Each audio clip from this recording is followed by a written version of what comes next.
en tu presencia.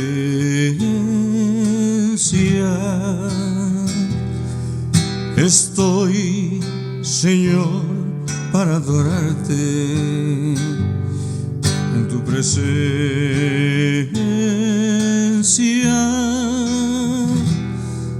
Estoy, Señor, lleno de amor por ti en tu presencia. Estoy, Señor, para adorarte en tu presencia.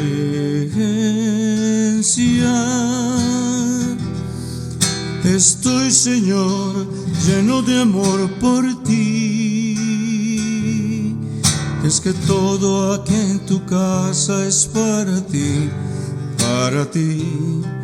La alabanza y la gloria tuyas son, tuyas son. Tú eres la razón de mi adoración. Tú eres todo para mí. Y es que todo aquí en tu casa es para ti, para ti. La alabanza y la gloria tuyas son, tuyas son. Tú eres la razón de mi adoración. Tú eres todo para mí. En tu presencia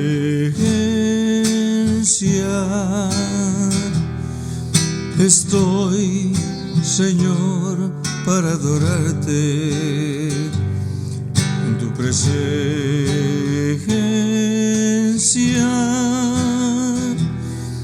Estoy, Señor, lleno de amor por ti en tu presencia.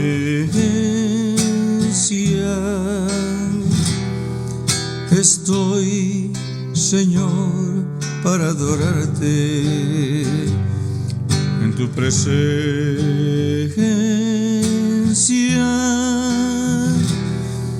Estoy, Señor, lleno de amor por ti. Es que todo aquí en tu casa es para ti, para ti. La alabanza y la gloria tuyas son, tuyas son. Tú eres la razón de mi adoración. Tú eres todo para mí.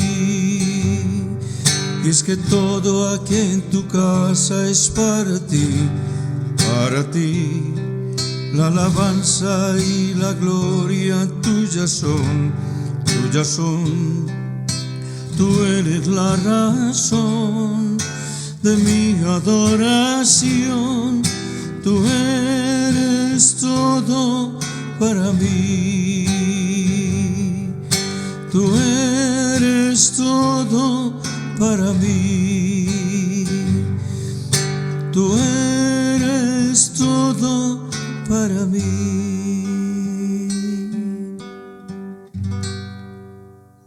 ¿Qué tal, mis amados? Un abrazo muy afectuoso, Luis Eduardo López, el siervo de Jesucristo, de nuevo, para que compartamos este mensaje especial, maravilloso, de el profeta Isaías, en un tema, en el capítulo 7 del libro, y un título que he puesto a este tema es Dios está con nosotros. Isaías capítulo 7, Dios está con nosotros. El profeta nos pone en un contexto social asombrosamente difícil, en el capítulo 5 y en los anteriores, por la gran decadencia moral y espiritual de aquella época, tal y cual está hoy en día, porque el ser humano ha buscado siempre su propia complacencia y hay una degradación moral, generación tras generación. En el capítulo anterior, el capítulo 6 del libro de Isaías, el profeta tiene una experiencia altamente sublime y maravillosa, la más grande de su vida y la más grande que cualquiera pudiese tener, que se resume en 3 facetas. Número 1, la purificación y santificación. Número 2, el encargo hecho por Dios. Y número 3, el enfrentamiento del profeta a un pueblo, a un mundo incrédulo que no quería oír ni obedecer a Dios. Cualquiera que tenga una visión maravillosa donde Dios le dé un encargo, sería lo mismo de ir a un mundo que le es hostil. No solamente rebelde, incrédulo o que duda, no, es hostil, porque esta es la época donde aún se está persiguiendo todo lo que sea Dios, la palabra de Dios, la iglesia. Entonces el profeta tiene esa experiencia maravillosa y salta la pregunta: si Dios llamó y limpió y purificó y santificó a uno, ¿lo haría con todos? ¿Podría restaurar Dios la esperanza? Isaías se vio enfrentado a la palabra y al desafío de responder a ella. Él respondió a la palabra de inmediato. Lo mismo tendrá que hacer el pueblo en todas las generaciones, la gente de todos los tiempos y la gente del día de hoy. No se trata de una decisión nacional, sino de un compromiso personal con nuestro Dios. Es acá donde florece la doctrina del remanente fiel. Esta doctrina del remanente fiel tiene sus antecedentes en Elías, que después de la gran persecución que tuvo, donde lo iban a matar, y entonces él dice: solo a tus profetas dieron muerte y solo he quedado yo, soy el único que he quedado. Y Dios nunca se queda con uno solo, porque el tal sería indispensable y nadie es indispensable. No fue indispensable Moisés, un gran siervo como ese. Dios se reservó un Josué. Dios siempre tiene alguien para reemplazar al más grande que pueda manifestarse. En Romanos 11, 3 y 4 nos cuenta, citando allá en Reyes, el tema del remanente fiel.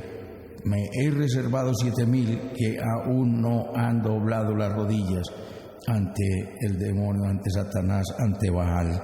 De esa monarquía agonizante de David, como de un tronco seco, Dios habría de levantar a uno, al más grande, al sublime y majestuoso Mesías, Dios hecho hombre. Vamos a ver entonces 3 puntos en este mensaje.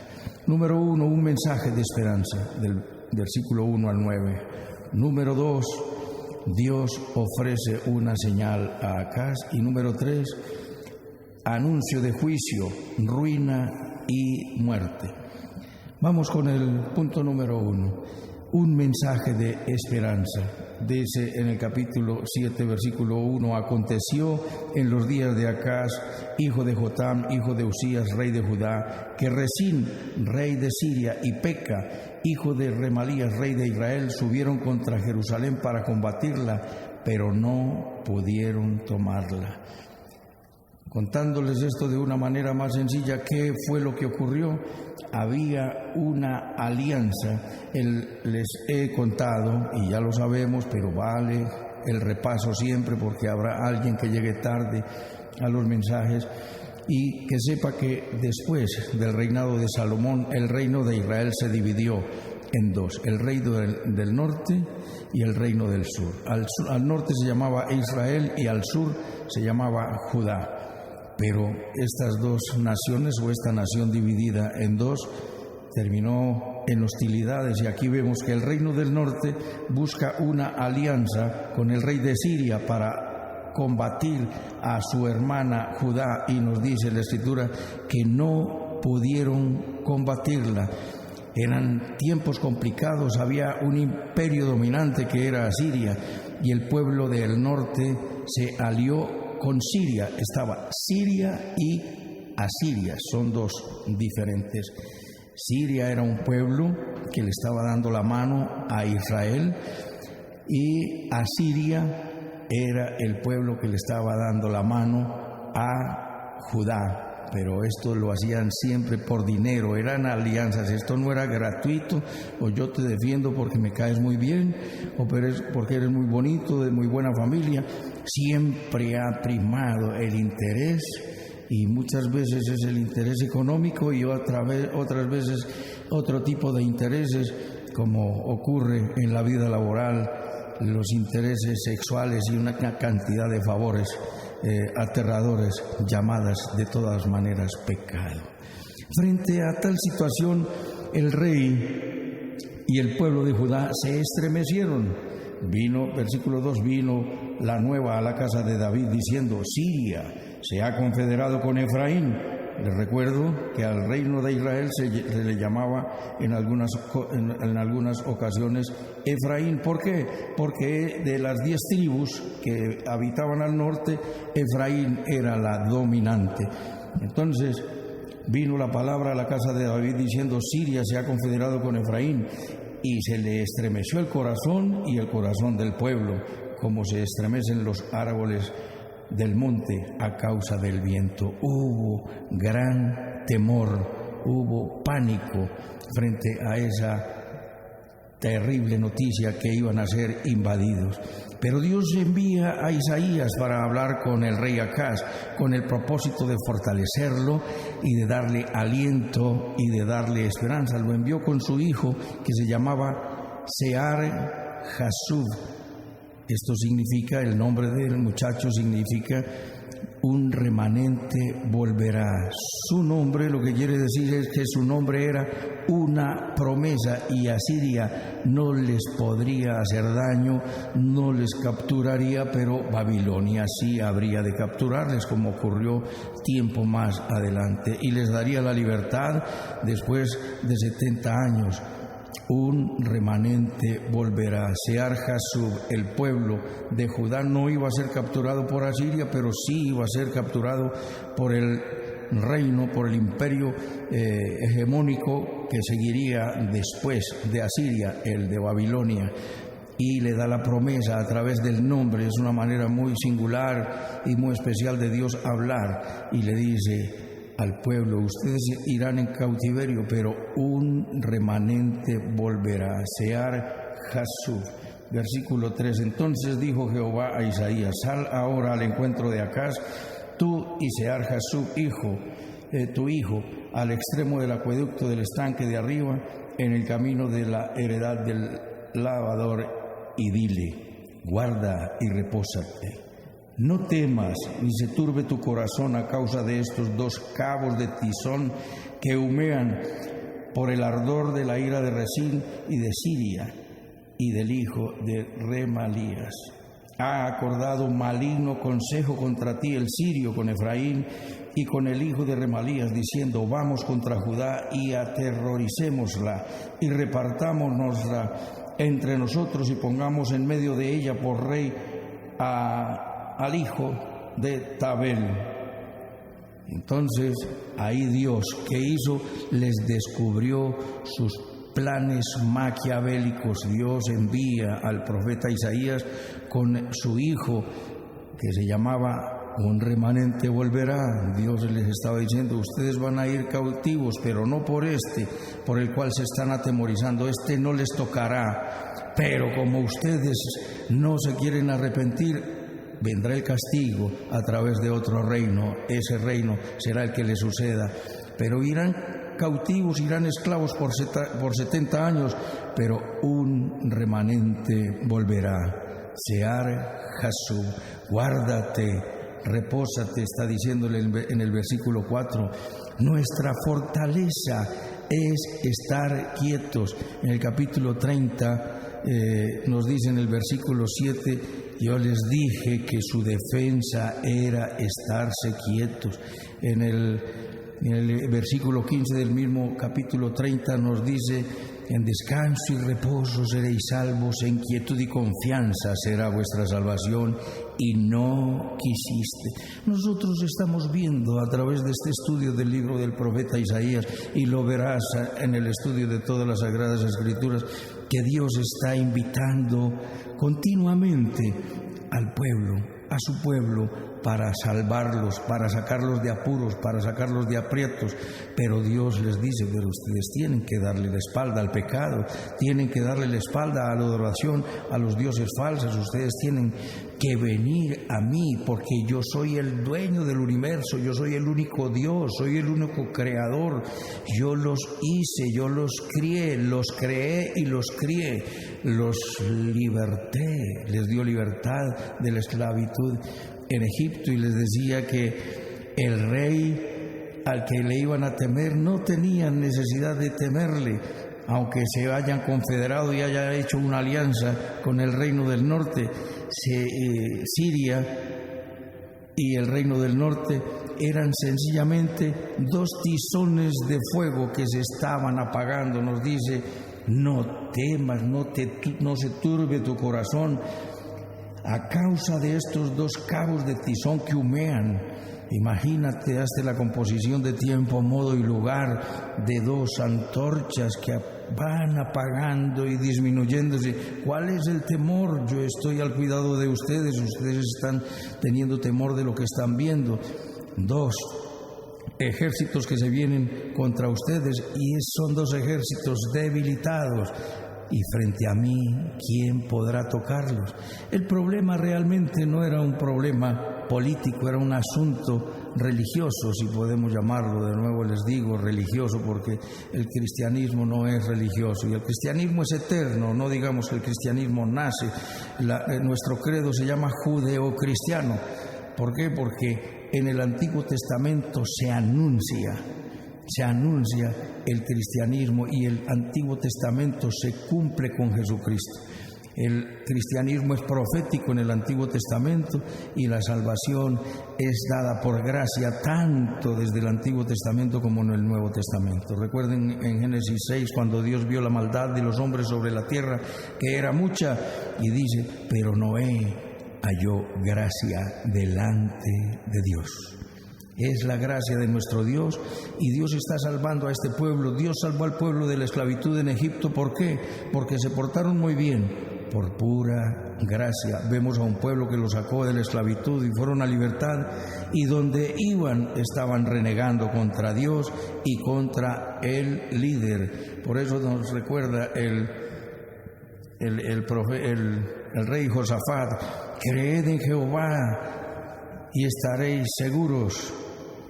Creed en sus profetas y seréis prosperados. Hay que creer en Dios y hay que creerle a Dios, pero hay que creer al siervo que Dios ha designado, cuando es Dios el que lo ha designado. Lamentablemente hay muchos líderes religiosos que no han sido designados por Dios, pero recuerdo las palabras de Carlos Spurgeon, el evangelista más grande del siglo XIX, que decía: no se puede hablar de política ni de reunión en las reuniones sociales, y no se puede hablar de política ni de religión con algunas personas. No, de eso no se hable.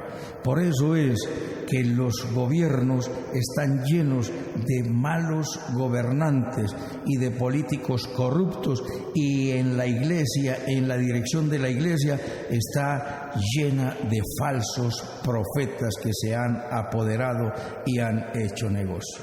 Era un problema espiritual. El rey escogería entre Siria o a Dios.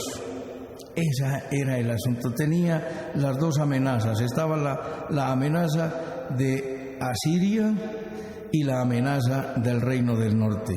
Y Dios se las estaba anunciando, como también declaraba que las pretensiones del reino del norte y de Siria en su alianza confederada, dice, no prosperarán, no los dañarán. Ese fue el mensaje que le mandó al rey Acaz con el profeta Isaías y su hijo.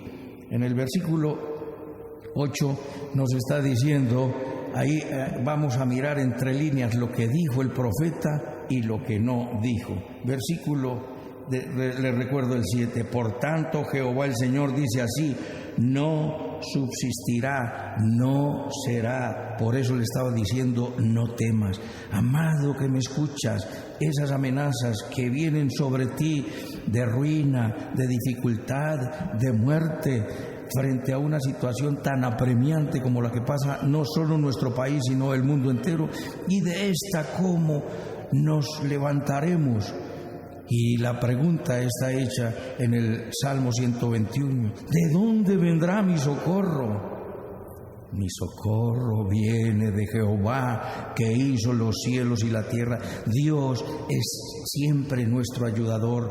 Dios es siempre nuestro refugio. Allí le estaba diciendo al rey Acab, de esos 4 reyes en los cuales en el tiempo en que fungió Isaías como profeta, el rey más malo o el rey malo fue Acaz, porque los otros fueron unos buenos reyes, con desaciertos como todos, pero fueron buenos los otros 3, Usías, Jotán y Ezequías, pero Acaz fue un torcido, un perverso. Y entonces dice versículo 8, porque la cabeza de Siria es Damasco y la cabeza de Damasco Resín, y dentro de 65 años Efraín será quebrantado hasta dejar de ser pueblo, y la cabeza de Efraín es Samaria, y la cabeza de Samaria el hijo de Remalías. Si vosotros no creyereis, de cierto no permaneceréis. Si vosotros, mis amados que me escuchan hoy y los que escucharon hace 2800 años y los que escucharán dentro de un futuro ya no muy lejano, porque Jesucristo está que viene, nos está diciendo, si vosotros no creyereis, de cierto no permaneceréis. Esto se trata es de fe y de depositar nuestra confianza en nuestro Dios. La cabeza del poder de Siria era Efraín. Y era el poder humano que caería, nos está diciendo, ese poder humano caerá dentro de 65 años. Vamos a ver lo que no dijo. Estaba diciendo, no, la cabeza de Siria es Damasco, y es decir, está hablando de genealogías, y de genealogías muy poderosas, y de ancestros muy poderosos, muy famosos y muy vigorosos, pero Dios les está diciendo, esos, con sus genealogías tan poderosas, tan famosas, en otros tiempos, pues dentro de 65 años ya no estarán y dejarán de ser un pueblo y serán quebrantados. Miremos en el versículo 9 lo que no dijo. La cabeza de Judá era Acaz, ¿cierto? ¿Quién era el gobernante de Judá en ese entonces? Era Acaz. Aunque Acaz era un mal rey, era un torcido, nos está diciendo la cabeza de Acaz era David, y la cabeza de David, Dios. De manera que, mis amados, cuando nuestra cabeza es Jesucristo, Él es la cabeza de la iglesia y nosotros somos su cuerpo, y si Él es nuestra cabeza, entonces de cierto que permaneceremos y que viviremos bien. Hay una promesa de liberación. Esta profecía de desaparición del reino del norte fue en el año 735 y Asiria los capturó en el año 670. Haz la cuenta, nos da 65 años que se cumplieron cabalmente y a la perfección. En segundo lugar, Dios ofrece una señal a Acaz. Versículo 10. Nos dice, esto va del 10 al 16, este segundo punto. Habló también Jehová a Acaz diciendo, está hablando Jehová, pon cuidado, pon atención, que el que habla es el Eterno. Pide para ti señal de Jehová tu Dios, demandándola ya sea de abajo en lo profundo o de arriba en lo alto. Y respondió Acaz, no pediré y no tentaré a Jehová. Observa lo que está diciendo. para que enseguida me entiendas lo que te voy a contar y a descubrir. Dios conocía la clase de persona que era Acaz y sabía que era un rey malo, que no andaba sino en los deseos de su corazón, en sus propósitos y en sus vanidades. Pero Dios, no obstante, le anticipó una protección infranqueable, como se lo dijo en el versículo 7. Recuérdalo: por tanto, Jehová el Señor dice así: no subsistirá ni será, nadie podría hacerles daño. Dios le dice que pida una señal de él sobre el fracaso de Efraín y de Siria. Ese pueblo no va a pelechar. Pídame una señal y se la daré, la que quiera, sea de arriba, sea de abajo. Pero el rey hipócritamente está diciendo que no tentará a Dios y que no pedirá señal. Es decir, estaba diciendo que confiaba en Dios plenamente, pero vamos a mirar hipócritamente qué era lo que estaba haciendo. En Segunda de Crónicas, capítulo 28, versículo 16, nos dice: en aquel tiempo envió a pedir el rey Acaz a los reyes de Asiria que le ayudasen. ¿Sí? También le pidió ayuda a los edomitas, versículo 19, porque Jehová había humillado a Judá por causa de Acaz, rey de Israel, por cuanto había actuado desenfrenadamente en Judá y había prevaricado gravemente contra Judá. También vino contra él Tiglat-Pileser, rey de los asirios, quien lo redujo a estrechez y no lo fortaleció. No obstante, que despojó a Acaz de la casa de Jehová y de la casa real y de los príncipes para dar al rey de los asirios. Este no le ayudó. Observa, le estaba diciendo: no, yo confío en Dios. Dios le dijo: pide una señal, pide la señal. Ese rey no va a entrar. La confederación de Efraín y de Siria, esos son dos tizones humeantes que no van a perdurar, no van a pelechar. Y le dice: pídame una señal que se lo voy a demostrar para comprobarle que cumpliré con esto. Y Acaz le dice: no voy a pedir señal, no voy a tentar a Dios, cuando en realidad estaba confiando en las alianzas humanas y en la ayuda que el rey Tiglat-Pileser le estaba ofreciendo. Pues ya le había dado el dinero de la casa real y de la del templo y toda la de sus príncipes, y el rey se le fue con la platica y no le ayudó. El profeta, enojado, lo regaña por ser un fastidio a los hombres y a Dios. No pidió señal, entonces venga que ahí le va a ir la señal. Versículo 14 nos dice: por tanto, el Señor mismo os dará señal. He aquí que la Virgen concebirá y dará a luz un hijo y llamará su nombre Emanuel. Le dijo: dame una señal, pide una señal. La confederación de Siria y de Israel, o de Siria y Efraín, es decir, el reino del norte, no entrarán a hacerte daño. Pide una señal. No, yo no voy a pedir señal, yo confío en Dios. Cuando hipócritamente había pedido ayuda al rey de Asiria. Entonces, como Dios conoce nuestro corazón y con Dios no se juega y a Dios nadie lo engaña, nos dice: por tanto, por esa hipocresía, el Señor mismo te dará señal.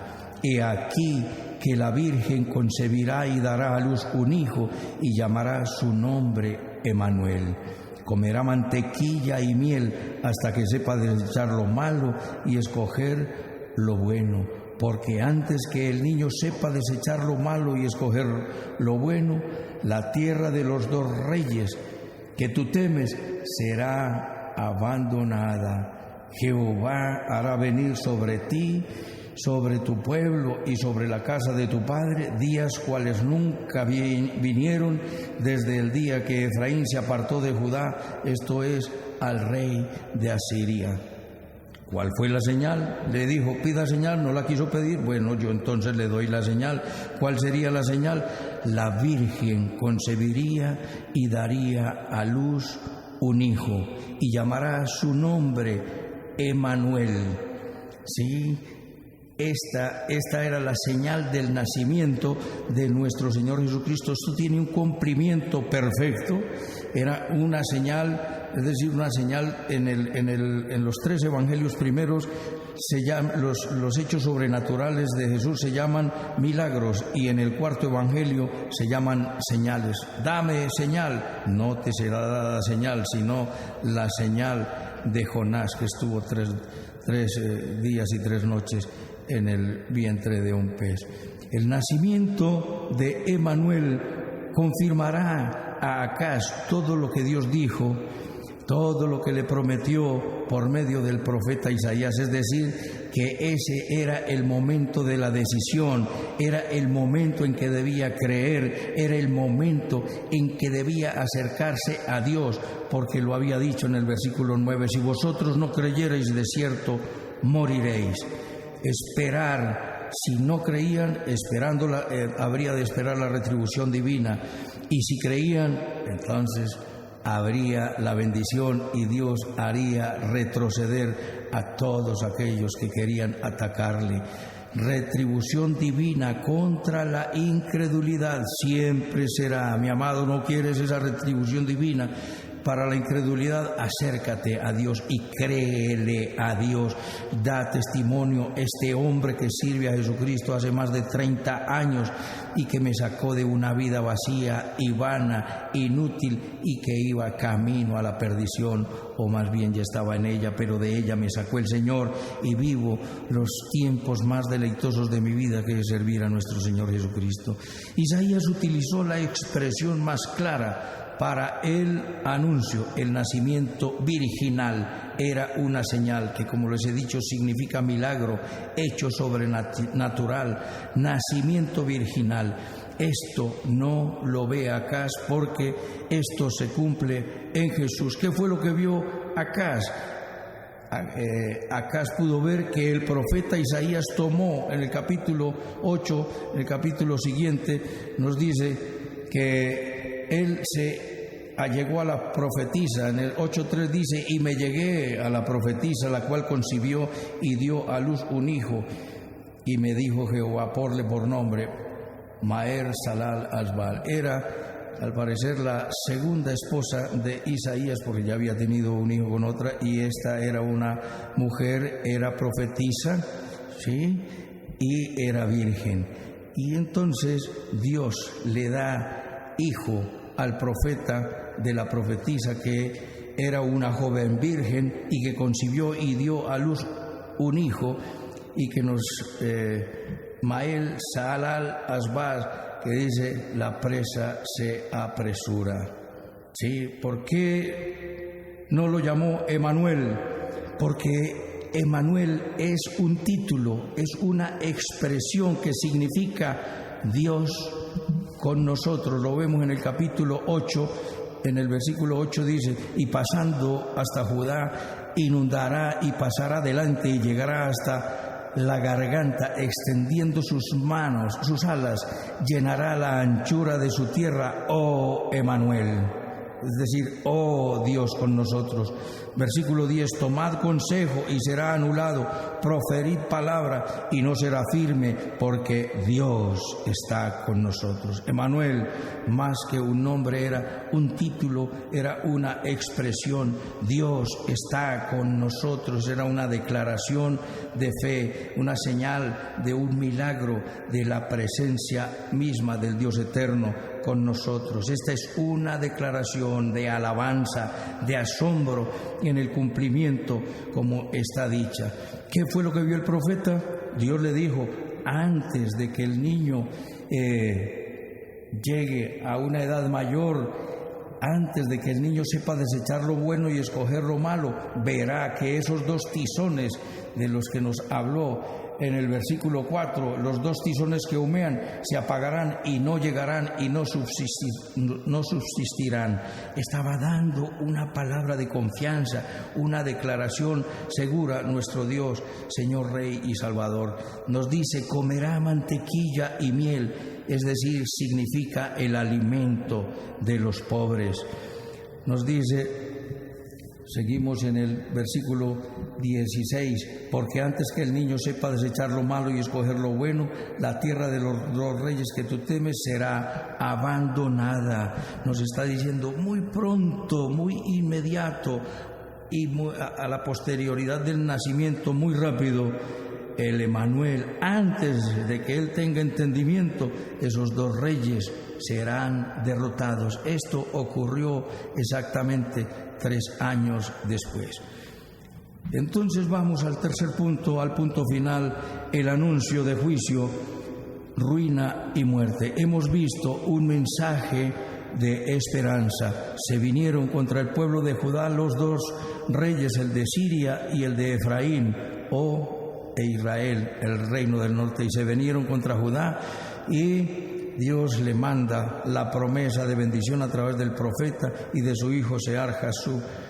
Dice: esos 2 tizones que los están atacando, que pretenden contra ustedes, que han hecho un maligno consejo, no prosperarán. Esos 2 tizones se apagarán, dice Jehová el Señor, no subsistirá. Nos dice después que Dios quiere confirmarle, pero el profeta hipócrita, uno de los pecados que Dios más abomina es el de la hipocresía. Hipócritamente le dijo: no voy a tentar a Dios, yo creo en Él, cuando a espaldas del profeta, pero no de Dios, porque nada podemos hacer a espaldas de Dios.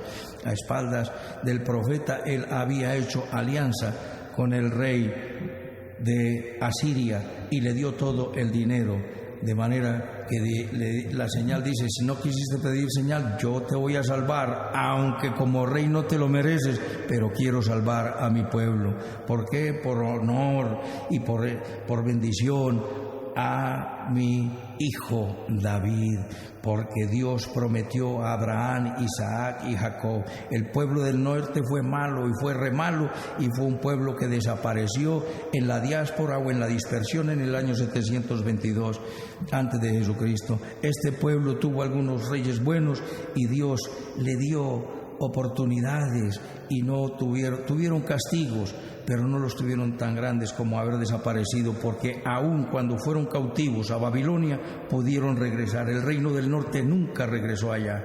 Entonces nos está diciendo a partir del versículo 17 que el rey Acaz le dio la espalda a Dios e hipócritamente había hecho la alianza con el rey de Asiria, como se los he leído, como se los he contado. Por tanto, Dios mandaría en sus días un castigo severo. Versículo 17: Jehová hará venir sobre ti, sobre tu pueblo, sobre la casa de tu padre, días cuales nunca vinieron desde el día en que Efraín se apartó de Judá, esto es, el rey de Asiria. Y acontecerá que aquel día Dios silbará a la mosca, es decir, llamará al ejército de Egipto, y llamará a la abeja el ejército de Asiria, y vendrán y acamparán todos en los valles desiertos y en las cavernas de las piedras y en todos los zarzales y en todas las matas. En aquel día el Señor castigará y azotará, mira cómo lo dice de manera gráfica, que con navaja alquilada, es decir, con un ejército de medio peso, es decir, un ejército alquilado, los raparía completamente. En aquel tiempo habrá una ruina económica asombrosa. El hombre va a criar una vaca y 2 ovejas.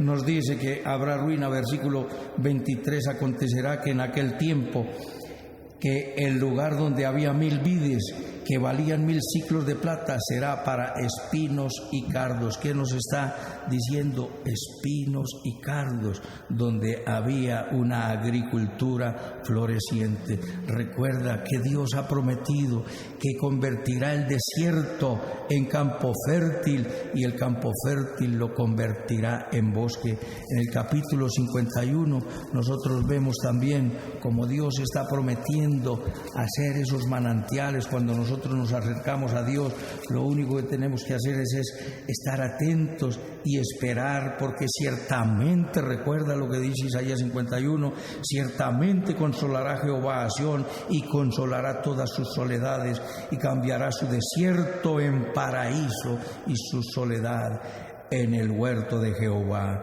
y se hallará en ella alegría y gozo, alabanza y voces de canto. Donde se perdió la tristeza, donde se perdió la alegría a causa del pecado, vendrá para el remanente fiel gran bendición. Nos está diciendo que Dios llamaría a esos ejércitos, y esos ejércitos sin valor, de medio peso y sin reputación, humillarían hasta dejarlos completamente trasquilados, arruinados y desamparados.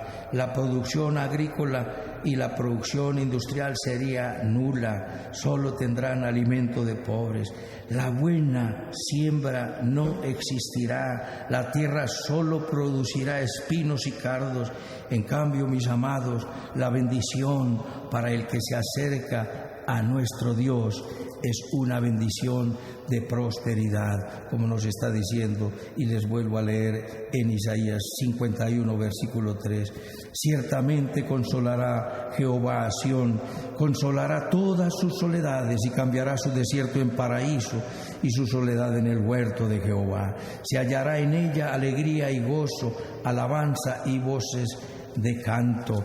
El Señor ha prometido para su pueblo bendición, como los dice en el versículo 4 de Isaías 35. Decida los de corazón apocado, no temáis. Ya hemos visto lo que le ocurrió a un pueblo incrédulo, a un pueblo infiel, un pueblo bajo un mal liderazgo. Es un pueblo conducido a la ruina. Un pacto y una alianza hecha con fuerzas humanas es un pacto de muerte, pero un acuerdo con el Dios Altísimo, un acuerdo con el Dios Eterno, de decir genuinamente, porque éste le dijo: yo confío en Dios, pero era un hipócrita. Hay muchos que se han acercado a Dios con hipocresía, pero tenemos que acercarnos a Dios genuinamente, con sinceridad. Y dice 35:4: decídalos de corazón apocado, esforzados, no temáis. He aquí vuestro Dios viene con retribución, con pago. Dios mismo vendrá y os salvará. Entonces, ¿cuál es el resultado? Nos está diciendo que no habrá problemas de discapacidad. Entonces los ojos de los ciegos serán abiertos, los oídos de los sordos se abrirán. Entonces el cojo saltará como un ciervo y cantará la lengua del mudo, porque aguas serán cavadas en el desierto y torrentes en la soledad. El lugar seco se convertirá en estanque y el sequedal en manaderos de aguas. El Señor tiene bendición y nos dice que la tristeza y el gemido huirán. Amado que me escuchas, ahí tienes una historia de un rey malo, incrédulo e hipócrita, que quiso engañar al profeta, pero no pudo engañarlo porque Dios estaba con él. Quiso engañar a Dios, de Dios nadie se burla. Tenemos que venir a Él de manera genuina y de manera sincera. Dios le dijo que bendeciría a su pueblo Judá y lo cumplió. Hizo retroceder a ese ejército y le dio la señal que se cumple perfectamente en nuestro Señor Jesucristo. La Virgen concebirá y dará a luz un hijo y llamará su nombre Emanuel, que más que un nombre es una expresión. Oh Jehová con nosotros.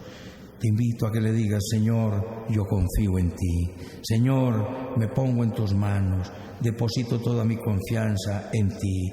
En ti he creído y en ti voy a reposar, porque mi vida está reseca y necesito que la hagas florecer, la conviertas en un campo fértil y, Señor, que saques manantiales de agua. El que cree en mí, como dice la Escritura, de su interior correrán ríos de agua viva, dice el Señor en Juan 7:37 al 39. Inclina tu rostro y haz florecer tu vida con esta declaración de fe que te invito que repitas conmigo. Bendito Padre Celestial, te doy las gracias por tu palabra. Te pido perdón por todos mis pecados. Confieso que Jesucristo es mi Señor, mi Dios y mi Salvador. Te entrego mi vida. Te pido, Espíritu Santo, que vengas a mi corazón a establecer tu reino en mi vida. Transfórmame, moldéame. Quiero abandonar el pecado y todas sus prácticas y quiero una vida virtuosa. Dame tu gracia para lograrla. En Cristo Jesús. Amén. Permíteme orar por ti. Bendito Rey, Señor y Salvador, gracias por tu presencia. Señor, gracias por tu palabra, que es vida y medicina al que la haya. En tu palabra confiamos, en tu palabra descansamos, en tu palabra esperamos, buen Dios. Recibe toda la adoración, la gloria, la honra y la alabanza. Que esta palabra penetre en lo más profundo de nuestro ser. Dios está con nosotros y nos dio una señal, la más grande de todas. La Virgen concebirá y dará a luz un hijo. El nacimiento virginal de nuestro Señor Jesucristo, como el ángel le dijo a María, que sería la madre del Salvador. Y ella asombrada le dice, ¿cómo será? No conozco varón, no he tenido relaciones sexuales. El Espíritu Santo vendrá sobre ti, le dice el ángel, y el poder del Altísimo te cubrirá con tu sombra, con su sombra, y el santo ser que te nacerá será llamado Hijo de Dios. Cumplimiento fiel, hermoso y sobrenatural que nos diste el Salvador del mundo para que muriera en nuestro lugar. Gracias por esa salvación tan grande. Ayúdanos a confiar de manera fiel y genuina, Dios de la gloria. Bendice nuestra vida, nuestras familias, Dios de la gloria. Ten cuidado de cada uno de nosotros. No falte alimento en cada mesa, en cada hogar, en cada familia. Bendice nuestro país. Bendice el presidente, los que están en eminencia. Bendice también a los terroristas, a los que han engañado el país. Bendice, Señor, a los narcotraficantes. Bendice a los bandidos, ladrones, prostitutas. Bendice, Señor, a los que tienen un credo distinto. Bendice, Señor, amado Salvador, de manera especial al pueblo de Israel. Y clamamos por la paz de Jerusalén, por sobre todas las cosas. Ven pronto, Señor Jesús. Quedamos en tus manos dando la gloria al Padre, dando la gloria al Hijo y dando la gloria al Espíritu Santo. En Cristo Jesús, Señor nuestro. Amén, amén y amén. Un abrazo, mis amados. Hasta otra oportunidad.